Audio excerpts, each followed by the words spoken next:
Telangana assembly winter sessions త్వరలోనే ప్రారంభం కాబోతున్నాయి. మరి ఈసారైనా ఆ కీలక నాయకుడు సభకొస్తారా, ప్రభుత్వాన్ని ప్రశ్నిస్తారా?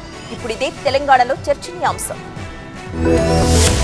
తెలంగాణ అసెంబ్లీ సమావేశాలు త్వరలో ప్రారంభం కానున్నాయి. ఈ నేపథ్యంలో కేసీఆర్ రాకపై మరోసారి ఉత్కంఠ నెలకొంది. ఈసారైనా ప్రధాన ప్రతిపక్ష నేత సభకు వస్తారా లేక గతంలాగే డుమ్మా కొడతారా అని అధికార పార్టీ నేతలు బహిరంగంగానే అంటున్నారు. ఇప్పటికే 2 సార్లు జరిగిన సెషన్ లో మాజీ సీఎం ప్రస్తుత ప్రతిపక్ష నాయకుడు కేసీఆర్ ఏ సెషన్ లోనూ సభకు పూర్తి స్థాయిలో హాజరవ్వలేదు. ఒక్క బడ్జెట్ ప్రవేశపెట్టిన రోజు మాత్రమే సభకు హాజరై వెళ్లారు. కాంగ్రెస్ పాలన ఏడాది పూర్తయింది. ప్రభుత్వం ఒకవైపు ప్రజాపాలన విజయోత్సవాలు జరుపుతోంది. ఇదే సమయంలో వింటర్ సెషన్ నిర్వహించి ఏడాదిలో ప్రభుత్వం సాధించిన ప్రగతి ప్రజల ముందు ఉంచాలనుకుంటోంది. కొన్ని కీలక బిల్లులను కూడా సభలో ప్రవేశపెట్టాలని చూస్తోంది. కొత్త ప్రభుత్వానికి కొన్నాళ్లు సమయం ఇచ్చి చూద్దామని గతంలో చెప్పిన కేసీఆర్ మరి ఈసారైనా సభకు హాజరవుతారా, అసెంబ్లీ వేదికగా ప్రభుత్వాన్ని నిలదీస్తారా అన్నది ఇప్పుడు తెలంగాణలో చర్చనీయాంశంగా మారింది. సీఎం రేవంత్ రెడ్డి కూడా కేసీఆర్ సభకు రావాలని మరోసారి కోరారు. నాయకుడిగా మీరు సభకే రారు, దీన్ని ఏ విధంగా చూడాలి, ఏ విధంగా అర్థం చేసుకోవాలి తెలంగాణ సమాజం? ఆ కుర్చీ ఖాళీగా ఉండడం తెలంగాణకు మంచిదా? మీ అనుభవాన్ని, మీ చతురతను ఉపయోగించి పాలక పక్షాన్ని ఇరుకున పెట్టండి. చంద్రశేఖరరావు గారు మీరు వచ్చి